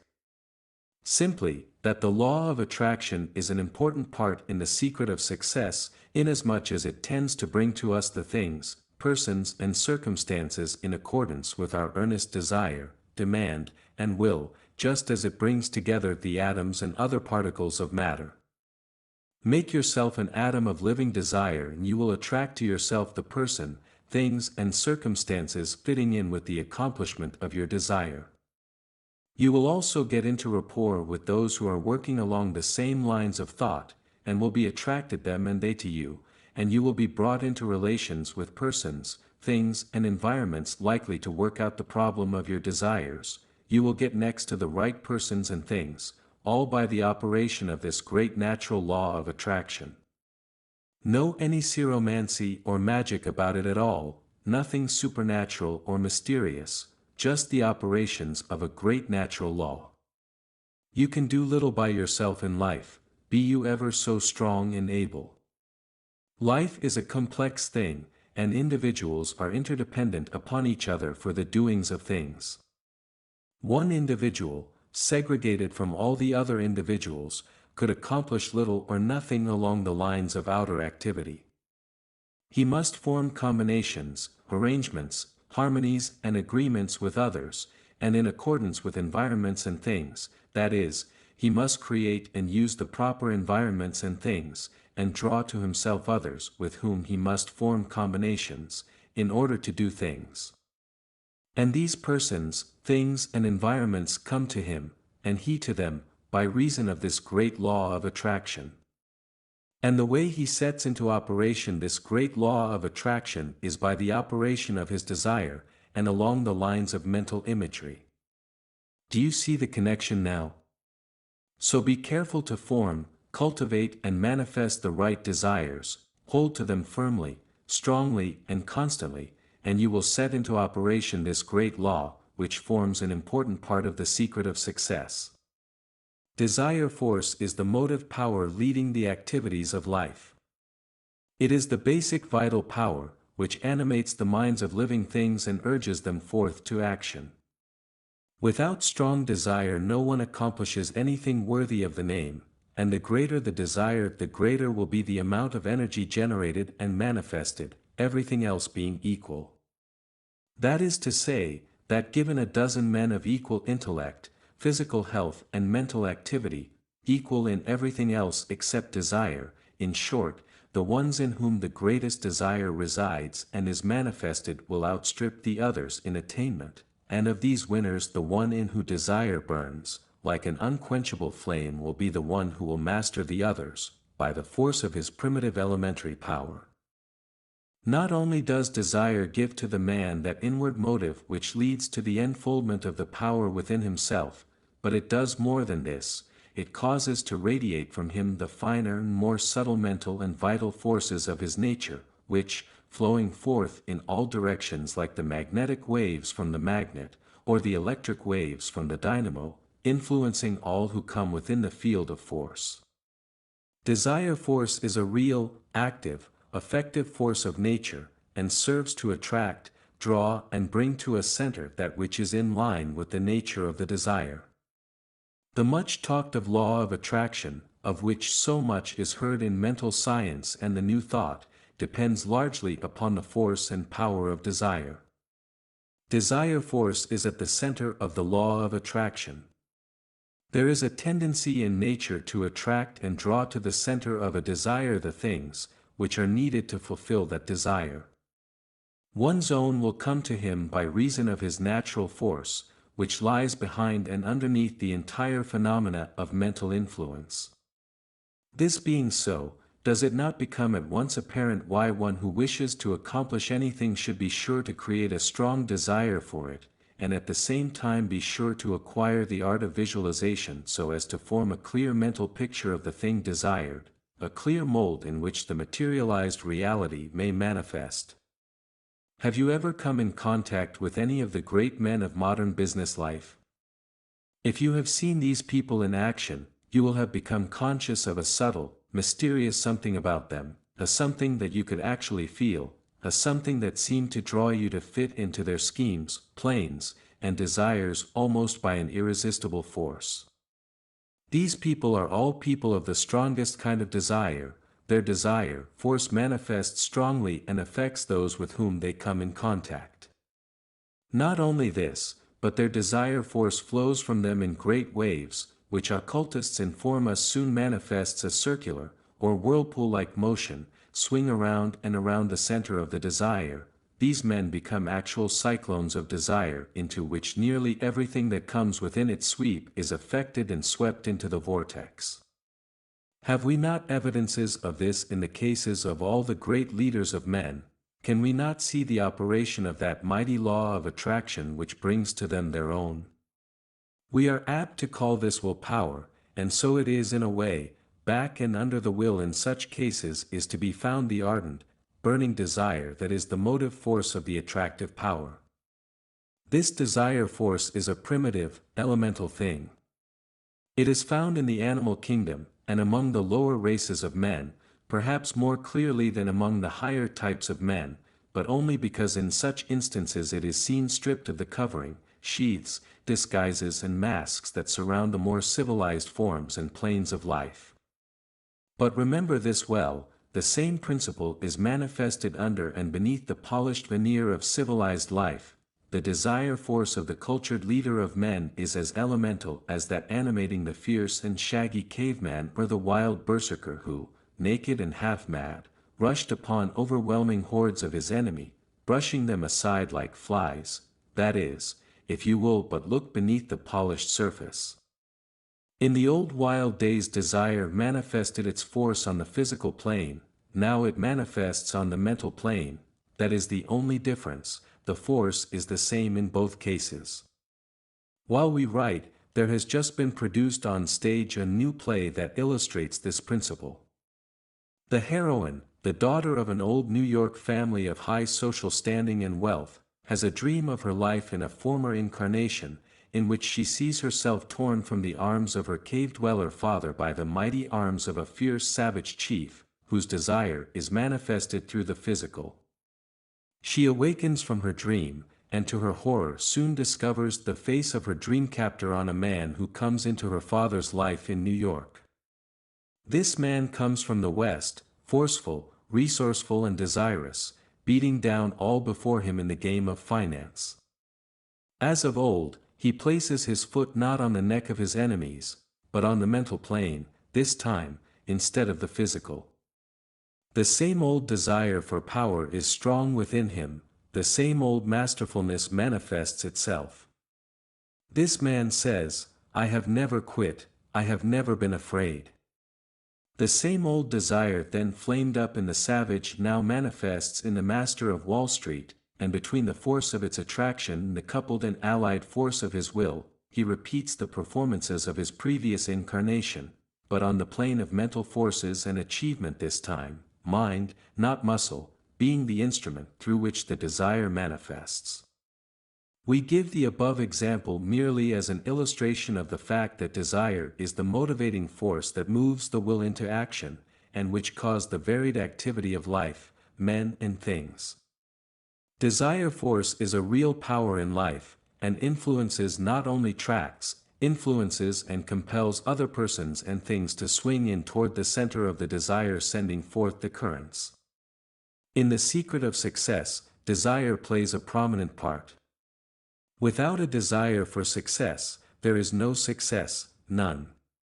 The law of attraction is set into motion by desire. The majority of the principles advanced in this book have been in the nature of positive injunctions, that is, you have been urged to do certain things rather than to not do the opposite or contrary. But here we come to a place in which the advice must be given along the negative lines. We must urge you not to do a certain thing. We allude to that great poison of the mind and will known as fear. We do not allude to physical fear, important though physical courage may be, and as regrettable as physical cowardice may be considered, still it is not a part of the purpose of this book to preach against the latter and advise a cultivation of the former quality. You will find much of that elsewhere. Our purpose here is to combat that subtle, insidious enemy of true self-expression which appears in the shape and guise of mental fear, forebodings which may be considered as negative thought just as the other principles mentioned in this work may be considered as positive thought. Fear thoughts is that condition of the mind in which everything is seen through blue glasses, in which everything seems to bring a sense of the futility of endeavor, the I can't principle of mentality, as contrasted with the I can and I will mental attitude. It is the noxious weed in the mental garden, which tends to kill the valuable plants to be found therein. It is the fly in the ointment, the spider in the cup of the wine of life. So far as we know, the first person to use the word fear thought, which has now passed into common use, was Horace Fletcher, the well-known writer, who coined it to supplant the use of the word worry in a certain sense. He had pointed out that anger and worry were the two great hindrances to a well-balanced, advanced and progressive mentality, but many misunderstood him and urged that to abolish worry meant to cease taking any consideration of the moral, a lack of common prudence and forethought. And so Fletcher coined the word fear thought to express a phase of his idea of forethought without worry, and he entitled his second book on the subject, Happiness, as found in Forethought minus Fear Thought, a very happy expression of a very happy idea. Fletcher also was the first to advance the idea that fear was not a thing in itself, but merely an expression of fear thought, a manifestation of the state of mind known as fear thought. He and others who have written on the subject, have taught that fear might be abolished by the practice of abolishing fear thought from the mind, by driving it out of the mental chamber, and the best teachers have taught that the best way to drive out fear, or any other undesirable mental state, was by cultivating the thought of the opposite quality of mind by compelling the mind to dwell upon the mental picture of the desirable quality, and by the appropriate autosuggestions. The illustration has often been stated that the way to drive darkness from a room is not to shovel it out, but to throw open the shutters and let the sunlight stream in, and that is the best way to neutralize fear thought. The mental process has aptly been spoken of as vibrations, a figure that has a full warrant in modern science. Then, by raising the vibration to the positive pitch, the negative vibrations may be counteracted. By cultivating the qualities recommended in the other lessons of this book, fear thought may be neutralized. The poison of fear thought is insidious and subtle, but it slowly creeps through the veins until it paralyzes all useful efforts and action, until the heart and brain are affected and find it difficult to throw it off. Fear thought is at the bottom of the majority of failures and going down in life. As long as a man keeps his nerve and confidence in himself, he is able to rise to his feet after each stumble, and face the enemy resolutely, but let him feel the effects of fear thought to such an extent that he cannot throw it off and he will fail to rise and will perish miserable. There is nothing to fear except fear, has well been said. We have spoken elsewhere about the law of attraction, which operates in the direction of attracting to us that which we desire. But there is a reverse side to this. It is a poor rule that will not work both ways. Fear will set into motion the law of attraction just as well as desire. Just as desire draws to one the things he pictures in his mind as the desired thing, so will fear draw to him the thing pictured in his mind as the thing feared. The thing that I feared hath befallen me. And the reason is very simple, and the apparent contradiction vanishes when we examine the matter. What is the pattern upon which the law of attraction builds under the force of desire? The mental image, of course. And so it is in the case of fear. The person carries about the mental image or haunting picture of the feared thing, and the law of attraction brings it to him just as it brings the desired thing. Did you ever stop to think that fear was the negative pole of desire? The same laws work in both cases. So avoid fear thought as you would the poisonous draught that you know would cause your blood to become black and thick, and your breathing labored and difficult. It is a vile thing, and you should not rest content until you have expelled it from your mental system. You can get rid of it by desire and will, coupled with the holding of the mental image of fearlessness. Drive it up by cultivating its opposite. Change your polarity. Raise your mental vibrations. Someone has said, there is no devil but fear, then send that devil back to the place where he properly belongs, for if you entertain him hospitably he will make your heaven a hell in order that he may feel at home. Use the mental big stick on him. Chapter 8. Personal Magnetism. We hear much about personal magnetism these days. It is a peculiar quality of the mental being of the individual that serves to bring other persons into a mood or state of mind sympathetic with that of the magnetic person. Some men have this quality developed to a wonderful extent, and are able to bring about a harmonious agreement on the part of other persons in a short time, while others are almost entirely deficient in this respect, and their very presence tends to arouse antagonism in the minds of others. The majority of people accept the idea of personal magnetism without question, but few will agree upon any theory attempting to account for it. Those who have studied the matter carefully know that the whole thing depends upon the mental states of the individual, and upon his ability to cause others to catch his mental vibrations. This catching is caused by what is known as mental induction.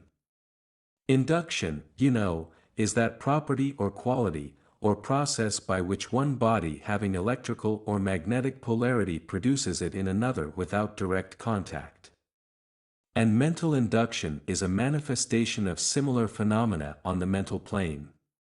People's mental states are catching or contagious, and if one infuses enough life and enthusiasm into his mental states, they will affect the minds of persons with whom they come in contact. We have explained this matter in detail in the little book of this series entitled, Mental Influence. It seems to us that the prime factor in successful mental induction, or manifestations of personal magnetism, is enthusiasm. In another lesson in this book we have told you about enthusiasm, and when you think of personal magnetism, it will be well for you to read what we have said about enthusiasm also. Enthusiasm gives earnestness to the person, and there is no mental state so effective as earnestness.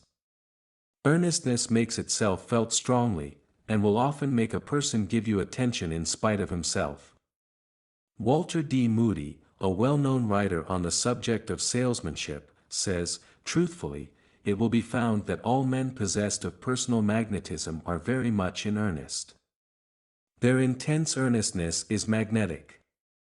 And nearly every student of the subject has noted this fact. But the earnestness must be more than a firm, confident, honest belief in the thing being presented to the attention of the other person. It must be a live, contagious earnestness, which can best be described as enthusiasm, enthusiastic earnestness, that's the term. This enthusiastic earnestness has much emotion in it, it appeals to the emotional side of human nature, rather than to the thinking, reasoning side. And yet an argument based upon reason and conducted upon logical principles, may be presented with enthusiastic earnestness with much greater effect than if the appeal to the reason is conducted in a cold, unemotional way. The average person is so constituted mentally that he thaws out under a manifestation of live, enthusiastic feeling, under the term of personal magnetism. The feeling side of mentality is as important as the thinking side, and it is far more common and universal, for the majority of people really think very little, while everyone feels. A writer in the early 70s of the last century said, all of us emit a sphere, aura or halo, impregnated with the very essence of ourselves, sensitive knows it, so do our dogs and other pets, so does a hungry lion or tiger, aye, even flies, snakes and the insects, as we know to our cost. Some of us are magnetic, others not. Some of us are warm, attractive, love-inspiring and friendship-making, while others are cold, intellectual, thoughtful, reasoning, but not magnetic. Let a learned man of the latter type address an audience and it will soon tire of his intellectual discourse, and will manifest symptoms of drowsiness. He talks at them, but not into them, he makes them think, not feel, which is most tiresome to the majority of persons, and few speakers succeed who attempt to merely make people think, they want to be made to feel. People will pay liberally to be made to feel or laugh, while they will begrudge a dime for instruction or talk that will make them think. Pitted against a learned man of the type mentioned above, let there be a half-educated, but very loving, ripe and mellow man, with but 9/10 of the logic and erudition of the first man, yet such a man carries along his crowd with perfect ease, and everybody is wide awake, treasuring up every good thing that falls from his lips. The reasons are palpable and plain. It is heart against head, soul against logic, and is bound to win every time. If you will notice the man and woman who are considered the most magnetic, you will find that almost invariably they are people who have what is called soul about them, that is, they manifest and induce feeling, or emotion. They manifest traits of character and nature similar to that manifested by actors and actresses. They throw out a part of themselves, which seems to affect those coming in contact with them. Notice a non-magnetic actor, and you will see that although he may be letter perfect in his part, and may have acquired the proper mannerisms, gestures, and other technical parts of his art, still he lacks a certain something, and that something may be seen to be the ability to communicate feeling. Now, those who are in the secret know full well that many of the successful actors, who seem to burn with passion, feeling and emotion on the stage, really feel but little of these qualities while acting. They are like phonographs, giving off sounds that have been registered in them. But if you will investigate still further, you will see that in studying their parts and practicing the same privately, these people induced a stimulated emotion, such as the part called for, and held it firmly in their minds, accompanying it with the appropriate gestures, etc., until it became firmly set there, impressed upon the tablets of the mentality as the record of a phonograph is likewise impressed upon the wax. Then, when afterward they played the part, the outward semblance of the feelings, with the motions, gestures, emphasis, etc., reproduced itself and impressed the audience. It is said that if an actor allows himself to be actually carried away with his part so that he feels the same keenly, the result will not be advantageous, for he is overcome with the feeling and its effect is upon himself rather than upon his audience. The best result is said to be obtained when one has first experienced and felt the emotion, and then afterward reproduces it in the manner above stated, without allowing it to control him. We mention the above facts for the use of those who do not naturally possess the faculty or quality of personal magnetism to the required degree. Such people will find it to their advantage to endeavor to work up the desired feeling of enthusiastic earnestness, in private, fixing the mental impression by frequent private rehearsals and practice, until it becomes registered in their habit mind, to be reproduced upon occasions when needed. Be a good actor, that is the advice in such cases, and remember this, that frequent practice and private rehearsal makes the good actor. It is a far better thing to be able to induce feeling and enthusiasm in this way, rather than be lacking of it, on the one hand, or to be an emotional inebriate on the other hand. One may be rationally enthusiastically earnest, without being filled full of slushy gush or maudlin emotionalism.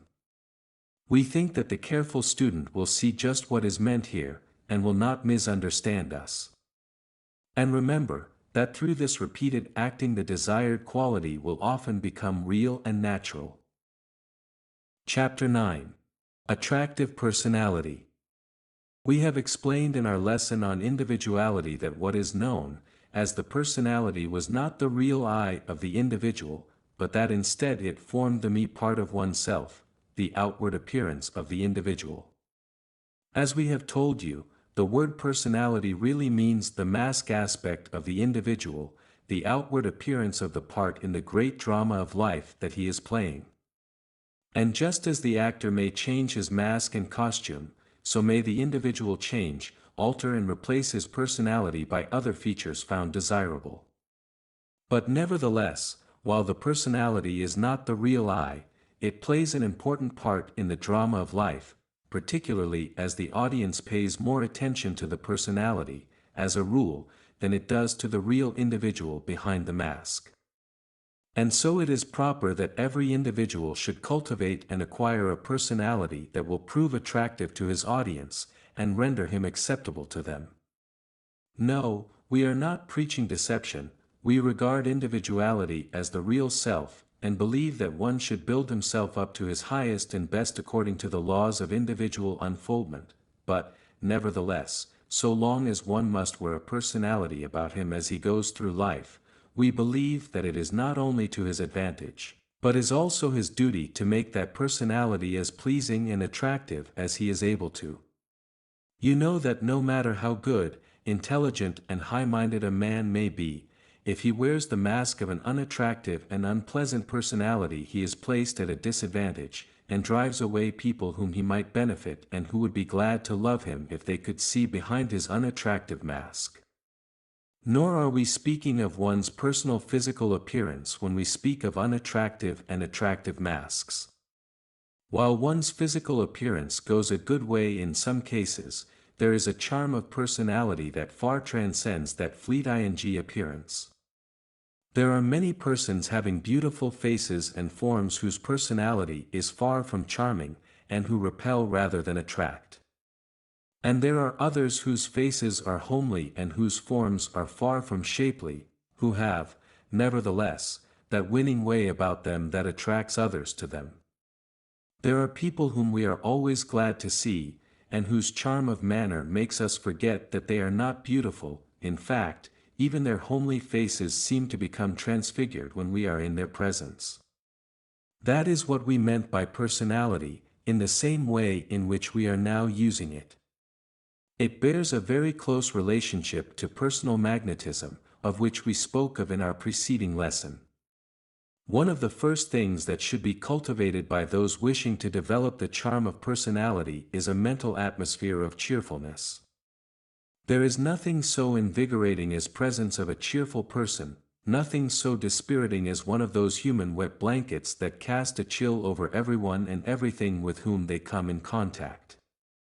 Think of your acquaintances and you will find that you will naturally place them in two classes, the cheerful ones and the gloomy ones. Sunny Jim is always preferred to gloomy Gus, the one you will welcome, and the other you will fly from. The Japanese understand this law of personality, and one of the first things that they teach their children is to preserve a cheerful, sunny exterior, no matter if their hearts are breaking. With them it is considered one of the most flagrant offenses against good form to carry their sorrows, grief and pain into the presence of others. They reserve that side of their life for the privacy of their own chamber. To the outside world they present always a happy, sunny smile. And in this they are wise, for a number of reasons. 1. That they may induce a more buoyant and positive state of mind in themselves. 2. That they may attract cheerful persons and things to them by the law of attraction. And 3. That they may present an attractive personality to others, and thereby be welcome and congenial associates and participants in the work of life. There is little welcome or help for the gloomy Gus tribe in everyday business life. They are avoided as a pestilence. Everyone has troubles enough of his own without those of other people added thereto. Remember the old lines. Laugh and the world laughs with you. Weep and you weep alone. For this sad old earth is in need of mirth, and has troubles enough of its own. So cultivate the smile that won't come off. It is a valuable asset of personality. Not the silly, idiotic grin, but the smile that means something, the real thing. And such a smile comes from within, and is more that skin deep. If you want a verbal pattern upon which to model the mental state that will produce this outward appearance of personality, here it is, bright, cheerful, and happy. Frame it and hang it in a prominent place in your mental art gallery. Commit it to memory and visualize it, so that you may be able to see it before you like an illuminated electric sign, bright, cheerful, and happy. Then endeavor to materialize the idea into reality within your mind. Think it out, act it out, and it will become real to you. Then will you have something worthwhile in the shape of personality? This may seem simple and childish to you, but if you will work it out into actuality, it will be worth thousands of dollars to you, no matter what walk of life you may be in. Another valuable bit of personality is that of self-respect. If you have real self-respect, it will manifest itself in your outward demeanor and appearance. If you don't have it, you had better start in and cultivate the appearance of self-respect, and then remember that you are a man, or a woman, as the case may be, and not a poor, crawling worm on the dust of a human doormat. Face the world firmly and fearlessly, keeping your eyes well to the front. Hold up your head, there is nothing like a stiff backbone and a raised head for meeting the world. The man with bent head seems to apologize for living and being on the earth, and the world is apt to take such at their own valuation. An erect head enables one to walk past the dragons at the door of success. A writer gives the following good advice on this subject: hold your earlobes directly over your shoulders, so that a plumb line hung from the ears describes the line of your body. Be sure also not to carry the head either to the right or left, but vertical. Many men make the mistake, especially while waiting for a customer to finish some important piece of business, of leaning the head to the right or left. This indicates weakness. A study of men discloses the fact that the strong men never tilt the head. Their heads sit perfectly straight on strong necks. Their shoulders, held easily, yet firmly, in position, are inspiring in their strength, indicating poise. Every line of the body, in other words, denotes the thought of the bearer. The value of this advice lies not only in the fact that it gives to you the appearance of self-respect, no trifling matter, by the way, but also that it tends to cultivate a corresponding mental state within you. For just as thought takes form in action, so do actions develop mental states. It is a rule that works both ways. So think self-respect and act self-respect. Let the I am within you manifest itself. Don't crawl, don't cringe, don't grovel, but do be a real human being. Another bit of personality worth cultivating is the art of taking an interest in others. Many people go through the world so wrapped up in their own affairs that they convey the impression of being apart and aloof from others with whom they come in contact. This mental state manifests in a most unpleasant form of personality. Such people are not only regarded as cold and lacking heart and soul, but they also give others the impression of selfishness and hardness, and the public is apt to let such a person alone, to leave him to his own selfish moods and mental states. Such a one never becomes popular, never becomes a good mixer among men. Taking an interest in others is an art that well repays the student of success to cultivate it. Of course, one must always keep the main chance before him and not allow his own interests to suffer by reason of his interest in others. That goes without saying, for unreasonable altruism is just as one-sided as undue selfishness. But there is a middle course. You will find something of interest in every person with whom you come in contact, and if you will but turn your attention to that interest, it will manifest itself in such a way that the person will be conscious of it, will appreciate it, and will be glad to respond by taking an interest in you. This is not deceit, or time-serving, or flattery. It is the law of compensation working on the mental plane. You get what you give. If you will stop and think a moment, you will find that the people whose personality seems the most attractive to you are the people who seem to take an interest in your own personality. This taking an interest in others manifests itself in many ways, one of which is in making you a good listener.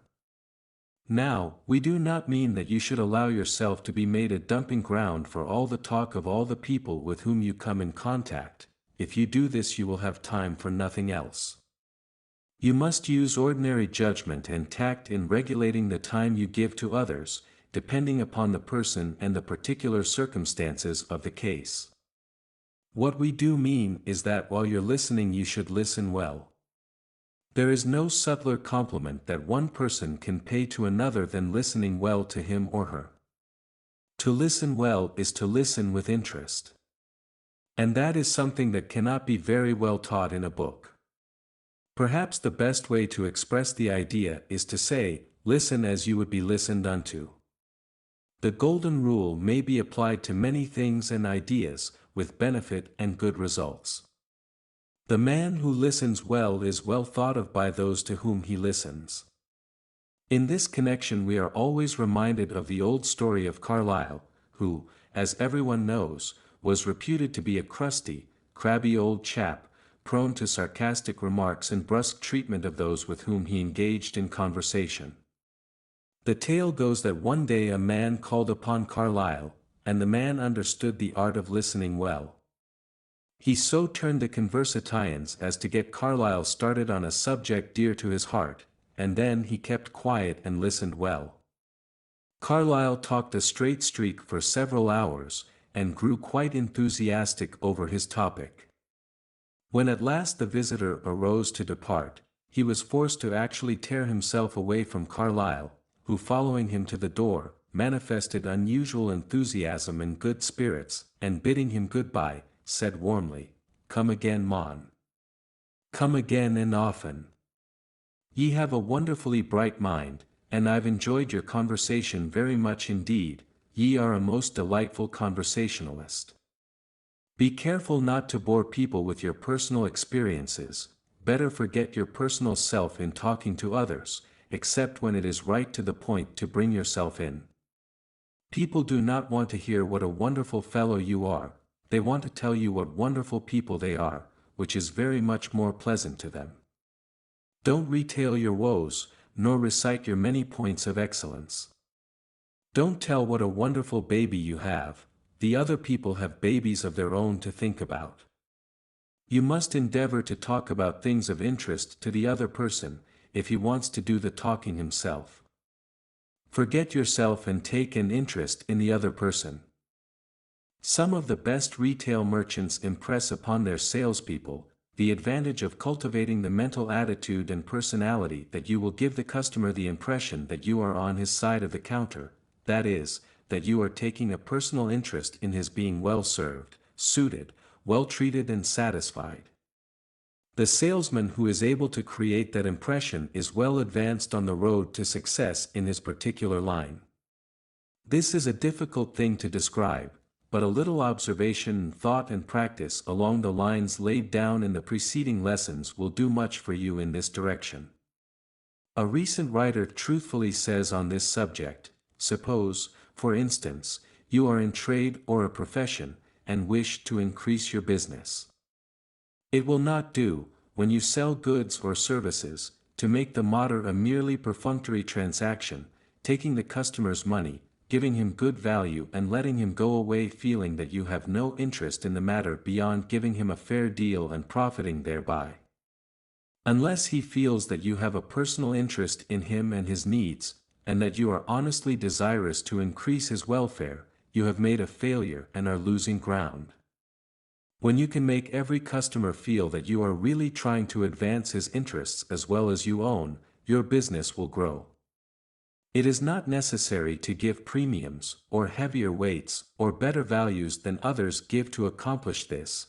It is done by putting life and interest into every transaction, however small. This writer has stated the idea clearly, forcibly and truthfully, and you will do well to heed his advice and to put it into actual practice. Another important point in personality is self-control, particularly in the matter of keeping your temper. Anger is a mark of weakness, not of strength. The man who loses his temper immediately places himself at a disadvantage. Remember the old saying, those whom the gods would destroy, they first make angry. Under the influence of anger a man does all sorts of foolish things that he afterwards regrets. He throws judgment, experience and caution to the winds, and acts like a crazy man. In fact, anger is a sort of madness, a phase of insanity. If you doubt this, look carefully at the face of the first angry man you meet and see how irrational he looks and acts. It is a well-known fact that if one keeps cool while his opponent is angry, he has decidedly the best of the matter, for he is a sane man dealing with an irrational one. It is the better policy to allow the other fellow to stew in his own fat of anger, keeping cool yourself at the same time. It is a comparatively easy matter to cool down an angry man without becoming angry with you, and as it takes two to make a quarrel, the matter is soon over. You will find that a control of the outward expression will give you control of your inner mental state. You will find that if you are able to control your voice, keeping it calm, steady and low-pitched, you will not fly into a passion, and more than this, you will find by so doing that the voice of the other fellow will gradually come down from its loud, boisterous tones, and in the end both of you will be pitching your voices in the same key, and you have set that keynote. This is worth remembering, this control of the voice, it is a secret well worth knowing and practicing. While we are on the subject of voice, we would like to call your attention to a further control of voice, or rather a cultivation of voice. A man having a well-controlled, even, pleasant voice has an advantage over others having equal abilities in other directions, but lacking that one quality. The value of a vibrant, resonant, soft and flexible voice is great. If you have such a voice, you are blessed. If you lack it, why start to work and cultivate it? Oh yes, you can. Did you ever hear of Nathan Shepherd, the well-known public speaker? Then listen to these words of his, telling of his natural disadvantages of voice, and how he overcame them and became a great speaker. He says, "When I made up my mind to devote my mind and body to public speaking, I was told by my teachers and governors that I would certainly fail, that my articulation was a failure, and it was, that my organs of speech were inadequate, and they were, and that if I would screw up my little mouth it could be put into my mother's thimble, and it could." Stinging words these certainly were, and cruel ones. I shall never forget them. Possibly, however, they stung me into a persistency that I would have never known but for these words. At all events, that is the philosophy of the self-made world of mankind. I may not have accomplished much, I do not claim to have accomplished much. It is something I have made a living out of, my art for 20 years, and that I do claim to have done in spite of every obstacle and every discouragement, by turning my will upon my voice and vocal organs, by cultivating my elocutionary instincts and my ear for the cadences of rhetoric, by knowing what I and my voice and my feelings were about, by making the most of myself. After these words, anything that we might add regarding the possibility of acquiring a good voice by will, practice and desire would be superfluous. Pick out the kind of voice that you think best adapted to your work, and then cultivate it by practice, determination and desire. If Mr. Shepherd could become a famous public speaker with such obstacles as these, then for you to say, "But I can't," is to stamp you as a weakling. It has been suggested to us that we have a few words to say regarding the carriage or physical bearing of the person, as an important part of personality, particularly in the phase of walking. But we do not think that is necessary to add to what we have said in this lesson regarding the subject, in connection with what we have also said regarding the mental state of self-respect. The main thing is to cultivate the mental state of self-respect, and the rest will follow as a natural consequence. Thought takes form in action, and the man who has self-respect embedded in his mind will surely so carry and demean him that he will give evidence of his mental state in his every physical action, gesture, carriage and motion. He must have it within, as well as without. One must pay attention to the exterior aspect of course, particularly in the matter of dress. One should cultivate cleanliness and neatness, of both body and clothing. To be well dressed does not mean to be showily clad, in fact, the person who is best dressed is inconspicuously dressed. Cultivate a quiet, refined taste, expressed in quality rather than in showiness. And above all, be clean. In conclusion, let us impress upon you again and again that that which we call personality is but the outer mask of the individual within. The mask may be changed by an effort of the will, aided by an intelligent discrimination. First find out what kind of personality you should have, and then set to work to cultivate it, to grow it, in fact. Form the mental image of what you want to be, then think of it, desire it ardently, will that you shall have it, then act it out, over and over again, rehearsal after rehearsal, until you will actually materialize your ideal into objective reality. Make a good mental pattern or mold, and then pour in your mental material steadily, and slowly. From the mold will come forth the character and personality that you desire and need. Then polish up this newborn personality until it becomes radiant with the brightness of culture. You can be what you want to be, if you only want to hard enough. Desire is the mother of the actuality. Remember once more the old rule: earnest desire, confident expectation, firm resolve. These are the three things that lead to accomplishment. And now that we have given you this little secret of success, use it. It is up to you to make good. We have pressed the button, you must do the rest. An afterword. On reading the foregoing pages after they have been set up in type, we are impressed with the idea that in spite of our determination, as expressed in the first few pages, not to attempt to lay down a code or rules or a course of conduct which should be considered as an infallible guide to success, in spite of our vowed determination not to pose as a teacher or preacher, we have nevertheless managed to do considerable in the direction of laying down the law so far as is concerned naming of things to be done, or avoided. However, we feel that the advice given is good, and that the various examples quoted are calculated to arouse within the mind of the reader the spirit that leads to success. And, with this thought, we send forth these pages to those who may attract them to themselves, or who may be attracted to them, under the law of attraction. But we feel that we shall not have completed our task unless we, once more, remind the reader that success is not to be gained by a blind and slavish following of anyone's rules or advice, our own any more than any other person's.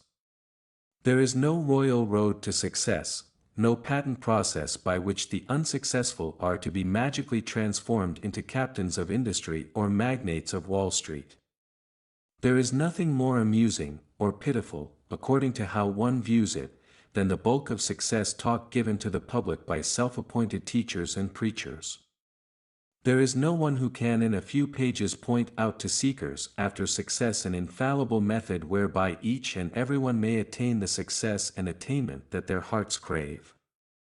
It is a cold, hard truth that each and every man must work out his own salvation in the matter of success. Rules and advice may greatly assist, and they undoubtedly do this, but the individual must accomplish the real work. He must carve out his own destiny, and there is no power above or below that will do the work for him if he refuses to perform it himself. The old saying that God helps him who helps himself is true in more senses than one.